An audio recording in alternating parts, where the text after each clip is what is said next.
The real story behind that, I started off as a drummer. I'm a PK, which is a pastor's kid, who was later a BK, which is a bishop's kid. So as being the pastor's kid, you have to do everything that somebody else wants. So I started off as a drummer all through middle school and part of high school. A good friend of mine, Derek Hughes, said, man, the ladies like singers. At that time, I ain't had no rap. I couldn't rap, I couldn't put a couple sentences together. So he said, if you sing, girls will like it. So I started singing, and it's like, dude, you are right. So that's how I started singing. That's the shameless truth.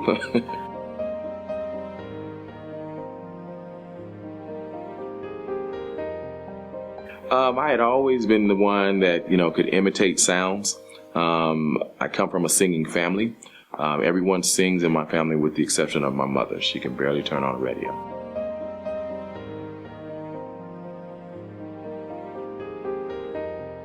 We all started our music journeys at different times. I was a drummer. My oldest brother was a singer, but he was out of the house because he was in the military. My youngest brother, he was singing just a little bit, but, he was just a clown at that time. And the youngest sister, so she wasn't doing anything. So we all started right around high school. I had been singing for a couple years by the time that they started. Well, I spent 13 years with Gladys, and I can tell you it was always an education with her. I guess the biggest takeaways was that the show must go on. I've seen her perform when she had a broken toe. She had just come from the dentist having a tooth extraction, dealing with sinus issues, dealing with fatigue. Her thing was that people paid money to come see you do what you do, so make sure that they get their money's worth. As well, I had the opportunity to work with her brother, Bubba. And his thing was make sure you make the most of whatever time you get. If it's 1 minute, make it an explosive, a memorable minute. So I learned those types of things.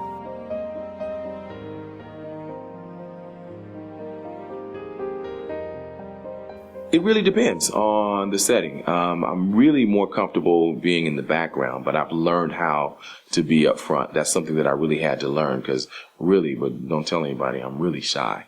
So, so being out front sometimes I have to really work at being comfortable and making everybody else feel comfortable as I take them on whatever musical journey.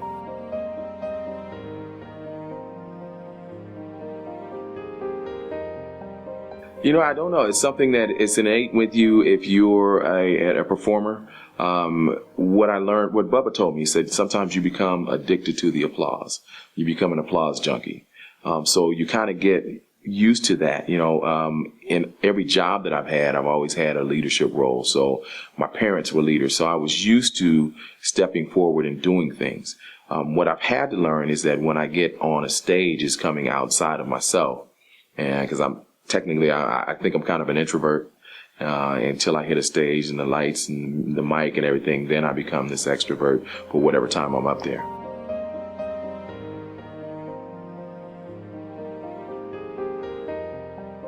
I had to have a second career. I'm a full-time police officer. Initially, I wanted to either be an attorney, a firefighter, or a police officer. So number 3 on my list is what worked for me. I'd be doing something. If I'm not doing law enforcement, I'd be doing something. I enjoy counseling. I enjoy mentoring. So I enjoy those types of things. It was one of the things that my mother really supported. As time went on, my parents took different paths. And so my mother made sure that there was very strong male figures in my life. I had 2 cousins that were really right there and just really guiding me. I had a grandfather that was very strong. And then my father was still in my life as well. But she made sure that there were male presence in your life, to make sure to show you how to be a man, to show you how you should conduct yourself, when you're out doing business. And I've learned that over the years that I have to pass that on. The rule was that you have to pass it on, whether it be in music, whether it just be in regular life, pass those things on. I'm a father of 3, and I'm a grandfather of 5 girls. The 2 youngest ones now, the 2 youngest grandchildren, they enjoy performing. I have one, and her thing is, Papa, one day I'm going to sing with you. I have one that likes to dance. I have 2 athletes. And then the youngest one, she hasn't decided what she's going to do yet. She was born in the same month, so we have similar personalities and behavior. So you know she's going to do something great because she has a strong personality. But if that's something that they want to do, then definitely I'll push them. I'll support them. I'll do all the training that I can do. Same thing I did with my kids. They elected not to sing, even though they can. They didn't want to be compared.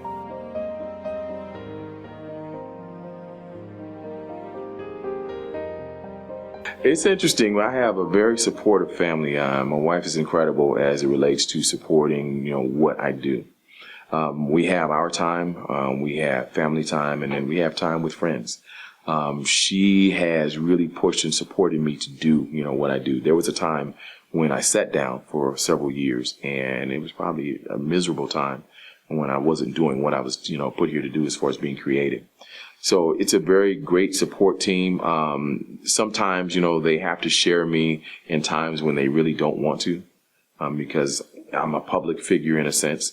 So, it's a sacrifice. How the balancing works, I still don't know. If I ever figure it out, I'm going to go on a world tour and teach people how to do it.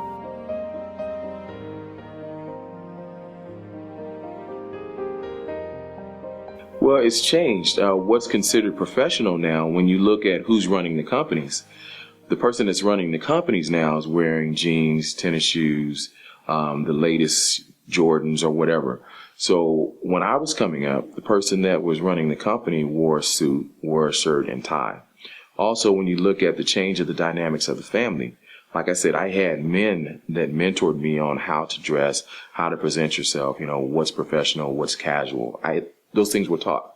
Those things are not taught anymore.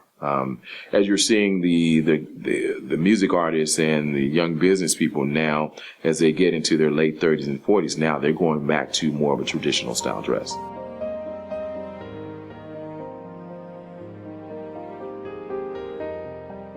I don't know. The chapter is still writing. Like I said, I left the Gladys camp back in 2013. I've been doing me. Doing the things that I enjoy, still working, in my gospel music, doing some solo stuff. I'm working a lot as a neo soul, R&B, old school artist. So I'm doing all the things that I really wanted to do. I'm looking to do some voiceover work in the future. That's one of the things that I've never had the opportunity to do. So I want to use this deep, sexy voice. So, those are some of the things that I'm looking to do. I enjoy writing. So, there's still some things.